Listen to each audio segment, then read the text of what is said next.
Hello students, आज हम लोग पढ़ेंगे वैल्यूज़ के बारे में। तो वैल्यूज़ क्या होता है? वैल्यू को हम लोग बोल सकते हैं मान या फिर मूल्य। ठीक है, तो values and ethics are inherent in all nursing acts. ठीक है, वैल्यूज़ और जो एथिक्स रहता है वो क्या है? इनहेरेंट है हर नर्सिंग एक्ट के लिए। ठीक है, इनहेरेंट्स मीन्स होता है बेसिक और परमानेंट पार्ट ऑफ समथिंग और somebody that we can not remove. ठीक है, तो वैल्यूज़ क्या होता है? एक वैल्यूज़ और एथिक्स क्या है? इनहेरेंट है हर नर्सिंग एक्ट के लिए। ठीक है, जिसको हम लोग क्या है रिमूव नहीं कर सकते। A value is a strong personal belief and ideal that a person is strive to uphold. Value क्या होता है? एक स्ट्रॉन्ग पर्सनल बिलीफ होता है। ठीक है, जिसको जो एक पर्सन क्या करता है, एक आइडल समझ के या आइडल बना के अपने साथ इसको बनाए रखता है। ठीक है, your values reflect cultural and social influence, relationship and personal need. जो आपका वैल्यू है वो क्या रिफ्लेक्ट करता है? आपके कल्चरल और सोशल को रिफ्लेक्ट करता है। ठीक है, आपके कल्चरल या सोशल को क्या करता है? रिफ्लेक्ट करता है, इन्फ्लुएंस करता है, और आपके रिलेशनशिप बताता है आपके पर्सनल नीड्स का। ठीक है, ये जो रहता है वैल्यूज़ रहती है वो क्या रहता है? अलग अलग पीपल्स के में क्या रहता है? चेंज होते रहता है। ठीक, अलग अलग पीपल्स का अलग अलग वैल्यू होता है, अलग अलग समय में ये क्या होता है? चेंज होता है और डेवलप होते जाता है। ठीक है, अब हम लोग पढ़ेंगे definition. Values are enduring belief और attitude about the worth of a person, idea और एक्शन। वैल्यू क्या होता है? वैल्यू जो है वो क्या है? लॉन्ग लास्टिंग बिलीफ है और एटीट्यूड है। ठीक है, किसी भी चीज़ का अगर हम लोग आपके वैल्यू का क्या है? ये बिलीफ है और एटीट्यूड है about the worth of a person, idea और action. They are important because they influence decision and action. ये क्या रहता है? ये इम्पॉर्टेंट रहता है। क्यों? क्योंकि ये क्या करता है? इन्फ्लुएंस करता है डिसीज़न और एक्शन के में। ठीक है, प्रभाव देता है डिसीज़न को और एक्शन को। जो भी चीज़ हम लोग नर्सिंग में करते हैं, ठीक है, including nurses ethical decision making. Nurses ethical decision making के लिए ये क्या है? इम्पॉर्टेंट है। क्यों? क्योंकि ये क्या करता है? इन्फ्लुएंस करता है हमारे डिसीज़न को और हमारे एक्शन को। ठीक है, अब हम लोग देखेंगे components. A value set is the small group of values held by an individual. जो वैल्यू सेट है वो क्या है? ये एक स्मॉल ग्रुप है। स्मॉल ग्रुप ऑफ वैल्यूज़ को मिला के वैल्यू सेट बनता है। ठीक है, जो क्या करता है? Held by an individual. ये इंडिविजुअल इसको बनाता है। ठीक है, जो value system, a value system is an organization of value in which each set of value are ranked along a continuum from most important to least important. जो value system है organization का, ठीक है, value system of an organization of value क्या है? Each set बनाता है। ठीक है, वैल्यू का सेट बनाता है और उसको क्या करता है? रैंक्ड करता है अकॉर्डिंग टू क्या चीज़ ज़्यादा इम्पॉर्टेंट है और क्या चीज़ कम इम्पॉर्टेंट है, उस हिसाब से। जैसे आप लोग कभी भी अगर आप किसी चीज़ को लेने के लिए जा रहे हैं, अगर आपको उस चीज़ को लेना है, आपको कई चीज़ें दिखती हैं लेने के लिए, लेकिन जो आपकी ज़रूरत का सामान रहता है आप उस चीज़ को सबसे पहले लेते हैं बजाय इसके जो आपकी ज़रूरत का कम हो। तो ठीक है, ये वैल्यू सिस्टम भी वैसा ही है। तो value system are basic to a way of life, giving direction to life and form the basic of behaviour. जो वैल्यू सिस्टम है वो क्या है?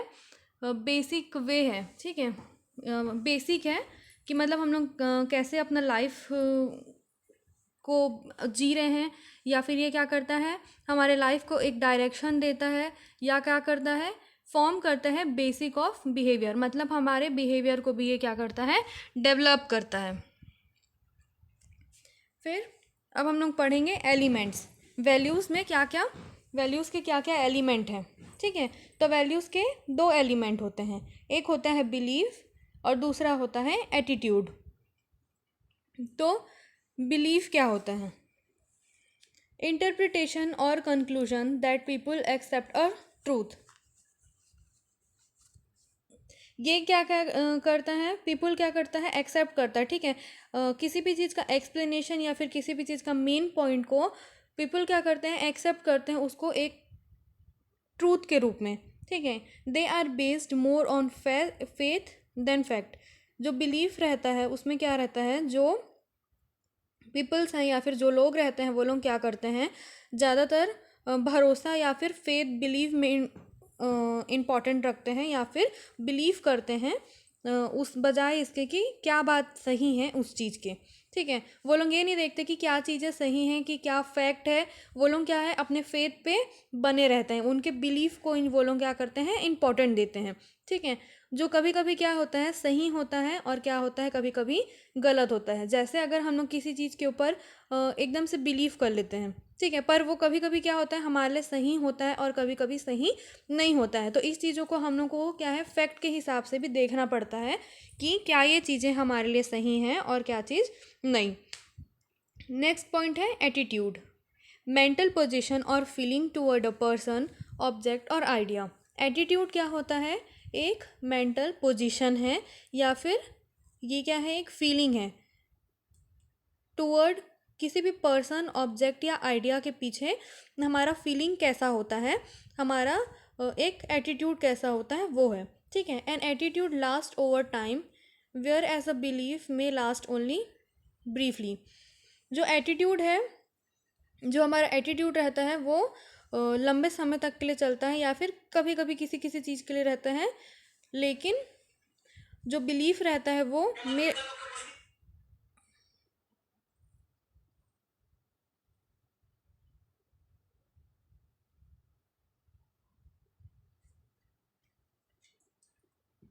जो बिलीफ रहता है वो क्या रहता है, लास्ट ओनली ब्रीफली। टाइप्स, अब हम लोग देखेंगे कि ये कितने टाइप्स का होता है, ठीक है। तो पहला है सोसाइटल वैल्यू, सेकंड है पर्सनल वैल्यू, थर्ड है प्रोफेशनल वैल्यू, ठीक है। तो तीन टाइप का वैल्यू होता है, पहले सोसाइटल वैल्यू, सेकंड आता है पर्सनल वैल्यू और थर्ड है प्रोफेशनल वैल्यू। तो सोसाइटल वैल्यू में क्या आता है, values that are derived from society and the individual sub group. ये वैल्यू जो रहता है वो कहाँ से लिया जाता है, सोसाइटी से लिया जाता है और इंडिविजुअल सब ग्रुप से लिया जाता है, ठीक है। This values are heavily influenced by a person socio cultural environment, ठीक है। ये जो सोसाइटल वैल्यू है उसको कहाँ से इन्फ्लुएंस किया गया है, बाय पर्सनल, किसी भी पर्सन के सोशियो कल्चरल इन्वायरमेंट को देख के हम लोग क्या है, सोसाइटल वैल्यू डेवलप करते हैं, ठीक है। Example, societal traditional, by cultural ethics and religion group and by family and peer groups, ठीक है। इसमें क्या बताया है कि सोसाइटल वैल्यू हम लोग का कहाँ से आता है, बाय कल्चरल से, ठीक है। कल्चरल हो गया, एथिक्स हो, एथनिक हो गया, रिलीजियस ग्रुप हो गया, या फिर हमारे फैमिली से या फिर हमारे पीयर ग्रुप से हमको क्या होता है, सोसाइटल वैल्यू मिलता है, ठीक है। अब पर्सनल वैल्यू कैसे मिलता है, पीपल इंटरनलाइज सम और all of the societal value and perceive them as personal value, ठीक है। पीपल जो लोग रहते हैं वो क्या करते हैं, इंटरनलाइज करते हैं, वो क्या करते हैं, इस चीज़ को जानते हैं कि हमारे लिए क्या चीज़ सही है क्या चीज़ नहीं है, और जो अच्छा चीज़ रहता है उसको वो क्या करते हैं अपने लिए, उसको अपना पर्सनल वैल्यू में डेवलप कर लेते हैं, ठीक है। एंड और all of the societal values, या फिर जो सोसाइटल वैल्यू से लोग सीखे रहते हैं उसको, या फिर जो उनके लिए चीज़ें अच्छी होती है उसको वो क्या करते हैं, देखते हैं, समझते हैं, perceive them as a personal value. वो क्या करते हैं, उस चीज़ को देखते हैं, रियलाइज़ करते हैं और उसको क्या करते हैं, अपने पर्सनल वैल्यू में डेवलप करते हैं। जैसे हम लोग अपने पर्सनल वैल्यू में क्या हुआ, अपने सोसाइटी से देखे या फिर अपने जो हमको हमारे लिए सही है उस चीज़ों को हम लोग देख के क्या करते हैं, अपने लिए उसको पर्सनल वैल्यू बनाते हैं। ठीक है, personal value are needed to have a sense of individuality. Personal value क्या करता है, एक सेंस ऑफ इंडिविजुअलिटी को पूरा करता है, या फिर उसके लिए सेंस ऑफ इंडिविजुअलिटी के लिए ज़रूरी रहता है। ठीक, अब professional value acquired during socialization into a profession. Professional value को कहाँ से हम लोग लिए हैं, acquired during socialization into a profession. ठीक है, हमारे प्रोफेशन के लिए जो हम लोग सोशलाइजेशन के थ्रू इसको प्रोफेशनल वैल्यू को एक्वायर्ड किए हैं। ठीक, they provide the foundation of nursing practice and guide the nurses interaction with patient, colleague and public. ये क्या करता है, दे प्रोवाइड द फाउंडेशन, ये क्या करता है, हम लोग को एक बेसिस देता है या फिर बेस देता है, जिसकी वजह से क्या है, नर्सिंग प्रैक्टिस का एक क्या हमको बेस देता है। ठीक है, और क्या करता है, गाइड करता है नर्स को कि अपने पेशेंट के साथ कैसे उनको इंटरेक्शन करना है, सिर्फ पेशेंट के साथ नहीं बट उनके कलीग्स के साथ और पब्लिक के साथ उनको कैसे इंटरेक्शन करना है। ठीक है, ये किसके अंदर आता है, प्रोफेशनल वैल्यू के अंदर आता है। फिर nurses professional value are acquired from code of ethic, experience, teachers and peer. जो नर्सिंग प्रोफेशनल में वैल्यूज़ है, ठीक है, जो नर्सेस प्रोफेशनल वैल्यूज़ है वो उसको हम लोग कहाँ से लिए हैं, कोड ऑफ एथिक्स से। हम लोग प्रीवियस क्लास में हम लोग कोड ऑफ एथिक्स पढ़े थे, तो कोड ऑफ एथिक्स से सीखते हैं, एक्सपीरियंस के थ्रू सीखते हैं, या फिर टीचर और पीयर ग्रुप से हम लोग क्या है, प्रोफेशनल वैल्यू को लेते हैं या फिर उससे सीखते हैं। फिर एसेंशियल नर्सिंग प्रोफेशनल वैल्यू, क्या क्या एसेंशियल नर्सिंग प्रोफेशनल वैल्यू हों। पहला है altruism, second autonomy, third human dignity, fourth integrity and fifth social justice.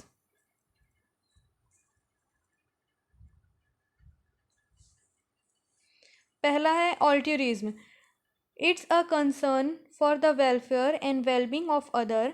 In professional practice altruism is reflected by the nurses' concern for the welfare of patient, other nurses and other healthcare practitioner। ठीक है, ये जो है वो क्या है, it is a concern for a welfare and wellbeing of other.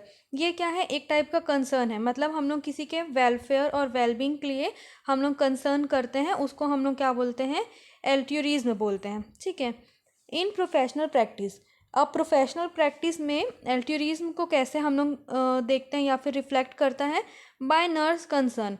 ठीक है, नर्स क्या रहती है, कंसर्न रहती है for the welfare of the patient and other nurse के लिए, वेलफेयर ऑफ द पेशेंट के लिए, और क्या है, अदर हेल्थ केयर प्रैक्टिशनर के लिए। ठीक है, जो नर्स रहती है वो क्या है, सबके लिए कंसर्न रहती है या फिर सबके लिए वो सोचती है। ठीक है, सबके बारे में सबके बारे में सब चीज़ अच्छा सोचती है, तो वो क्या है, वो एक प्रोफेशनल प्रैक्टिस एल्ट्रूइज्म को रिफ्लेक्ट करता है।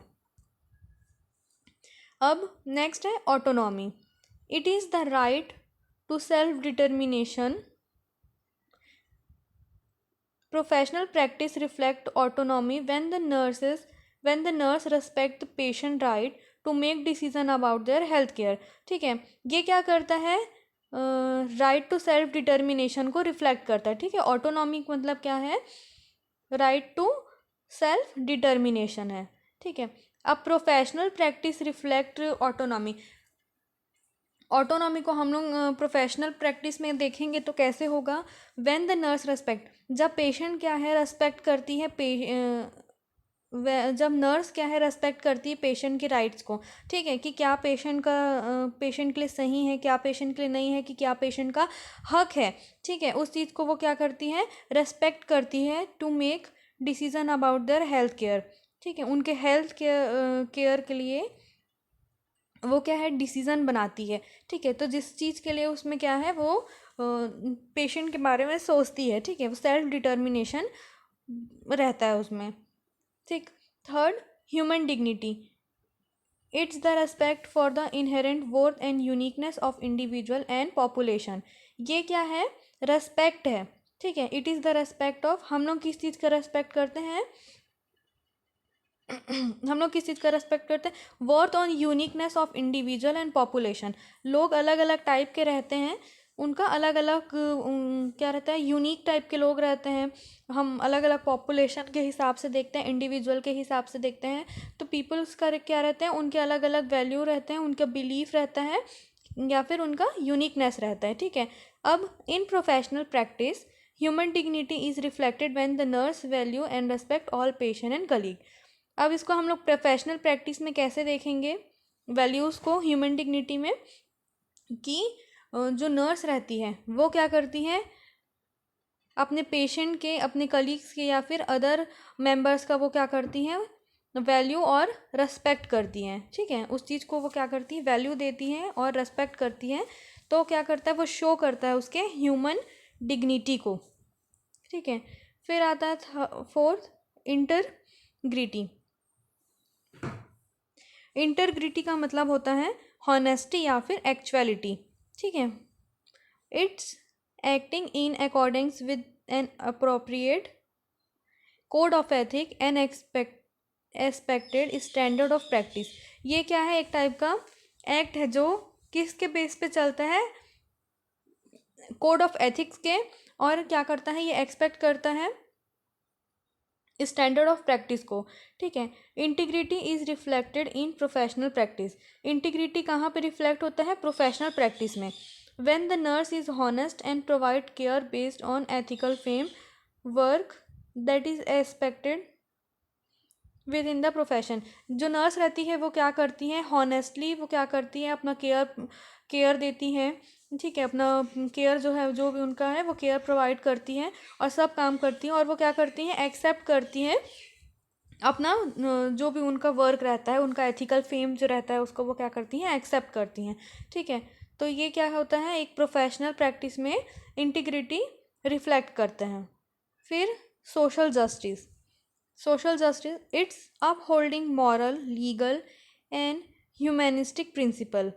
सोशल जस्टिस में क्या आता है, ये किसके ऊपर रहता है, मॉरल, लीगल और ह्यूमैनिस्टिक प्रिंसिपल के ऊपर। This value is reflected in professional practice. ये वैल्यू जो है वो क्या है, प्रोफेशनल प्रैक्टिस में कब रिफ्लेक्ट होता है या फिर कैसे रिफ्लेक्ट होता है, when the nurse work to assure legal treatment under the law and equal access to quality health care. जब जो नर्स रहती है वो क्या करती है, इक्वल ट्रीटमेंट देती है, ठीक है, हर पेशेंट को या फिर हर लोगों को वो क्या करती है, इक्वल ट्रीटमेंट देती है अंडर द लॉ के अंडर में, और ताकि वो क्या कर सके, क्वालिटी ऑफ टू एसेस कर सके, ठीक है, क्वालिटी हेल्थ केयर को वो क्या कर सके, एसेस कर सके और अपना इक्वल ट्रीटमेंट दे सके। तो वो किस में आता है, सोशल जस्टिस में आता है। अगर नर्स क्या है, सही टाइप का ट्रीट नहीं कर रही है, किसी भी पर्सन को इक्वल ट्रीट नहीं कर रही है, तो वो क्या होगा, सोशल जस्टिस नहीं होगा। तो नर्स को क्या होना चाहिए, इक्वल ट्रीटमेंट करना चाहिए अंडर द लॉ, ताकि वो क्या करें, इक्वल सबका क्या कर सके, हेल्थ केयर क्वालिटी को वो इम्प्रूव कर सकें। अब हम लोग देखेंगे डेवलपमेंट ऑफ वैल्यूज़ और वैल्यू ट्रांसमिशन, कि वैल्यू का ट्रांसमिशन कैसे हुआ या फिर वैल्यू कैसे डेवलप हुआ है। An individual is not born with values, ठीक है, कोई भी इंडिविजुअल जो रहता है वो क्या रहता है, वैल्यूज़ के साथ बॉर्न नहीं हुआ रहता है, ठीक है, वैल्यूज़ के साथ वो पैदा नहीं हुआ रहता है। Rather value are formed during a life time from information gather from the from the environment, family और कल्चर। जो पर वैल्यूज़ को कहाँ से वो फॉर्म करते हैं, वो लाइफ टाइम वो क्या चीज़ रहता है, वो अपने वैल्यूज़ को वो क्या करते हैं, सीखते हैं या फिर उस चीज़ को डेवलप करते हैं, ठीक है। कहाँ से इस चीज़ को डेवलप करते हैं, फ्रॉम द इन्वायरमेंट, ठीक है, अपने आसपास के वातावरण को देख के या फिर हमारे फैमिली को देख के या फिर हमारे कल्चर को देख के क्या रहता है, जो इंडिविजुअल रहता है वो क्या करता है, अपना जो वैल्यूज़ है उसको वो क्या करता है, डेवलप करता है। As children observe the action of other they quickly learn what has high and low value for them, ठीक है। जैसे जैसे बच्चा बड़ा होता है वो क्या करता है, देखता है, ऑब्जर्व करता है एक एक एक्शन को, ठीक है, लोगों का एक्शन को वो क्या करता है, ऑब्जर्व करता है, और वो क्या करता है, धीरे धीरे उस चीज़ को तुरंत वो समझने लगता है कि क्या चीज़ उसके लिए सही है, क्या चीज़ उसके लिए गलत है, या फिर क्या ज़्यादा हाई उसके लिए वैल्यू रखता है, या फिर कम क्या चीज़ उसके लिए वैल्यू रखता है। तो वो क्या करता है, अपने वैल्यूज़ को पहचानने लगता है। ठीक है, तो ऐसे वैल्यूज़ का क्या होता है, डेवलपमेंट होता है। फिर अब हम लोग देखेंगे common mode of value transmission, कि कौन कौन से कॉमन मोड के है जिससे वैल्यू क्या होता है, ट्रांसमिशन होता है। ठीक, सबसे पहला आता है मॉडलिंग, थर्ड है मॉरलाइजिंग, सेकंड है मॉरलाइजिंग, थर्ड है लेजिंग फेयर, फिर फोर्थ है रिवॉर्डिंग एंड पनिशिंग, फिफ्थ है रिस्पॉन्सिबल चॉइस।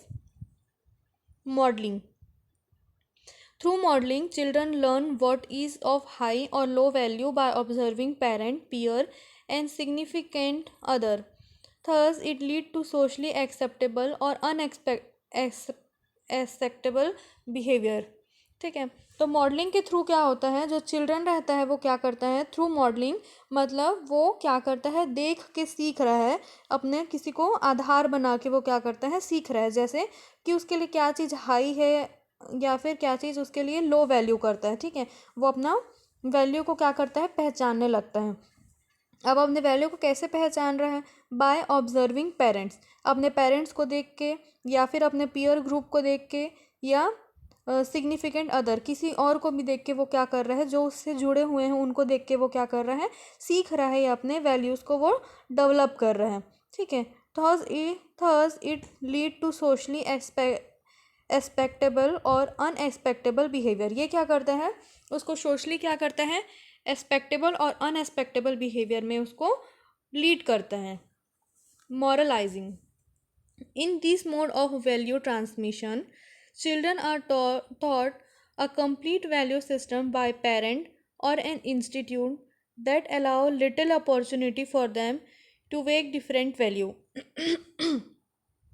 इसमें क्या हो रहा है, मॉरलाइजिंग में क्या बताया है, ये कैसे टाइप का वैल्यू ट्रांसमिशन है जिसमें चिल्ड्रन को क्या करते हैं, सिखाया जाता है। ठीक है, कंप्लीट वैल्यू सिस्टम के बारे में उसको बताते हैं, आपके पेरेंट्स आपको वैल्यूज़ के बारे में बताते हैं, या फिर आपका इंस्टीट्यूशन आपको उस चीज़ के बारे में बताता है। ठीक है, तो अलग अलग जगहों में अलग अलग आपको वैल्यूज़ सीखने के लिए मिलता है, तो इससे वो क्या करता है, अपना वैल्यू को डेवलप करता है। ठीक है, सीख के वो अपना वैल्यू को डेवलप करता है।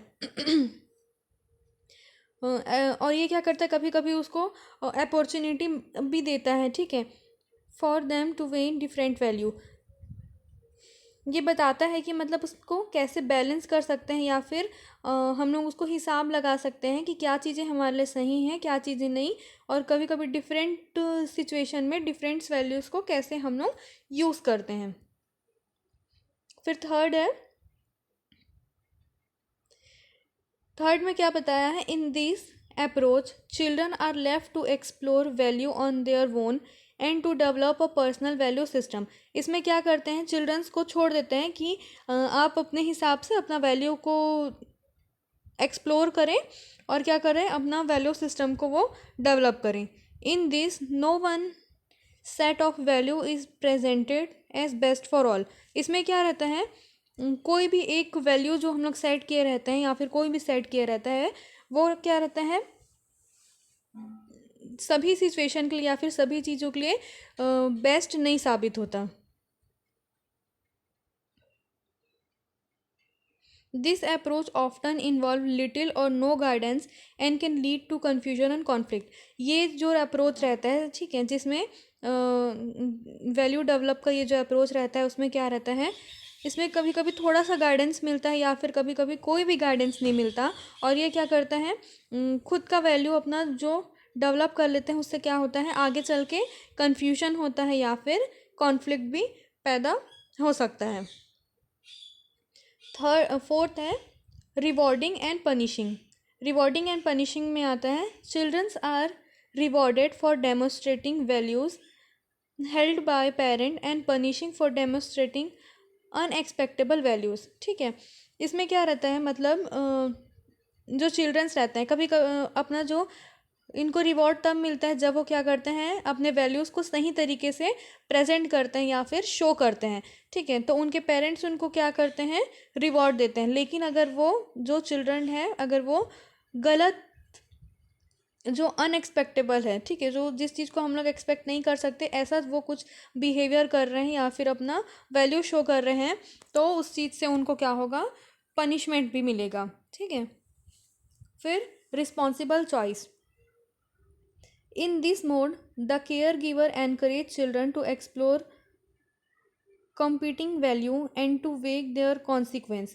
Support and guidance are offered as children develop a personal value system. इसमें क्या रहता है, जो उनके केयर गिवर रहते हैं वो क्या करते हैं, एनकरेज करते हैं चिल्ड्रन को, ताकि वो क्या कर सकें, एक्सप्लोर कर सकें अपने वैल्यूज़ को, और उनके कॉन्सिक्वेंस को क्या कर सके, वो बैलेंस कर सकें। ठीक है, और क्या होता है इसमें, support and guidance are offered as children develop a personal value system. Support और गाइडेंस क्या करते हैं, इसमें ऑफर्ड करते हैं, चिल्ड्रन को देते हैं, ताकि वो क्या कर सकें, अपना पर्सनल वैल्यू सिस्टम को डेवलप कर सकें। अब हम लोग देखेंगे कि वैल्यू क्लैरिफिकेशन क्या होता है।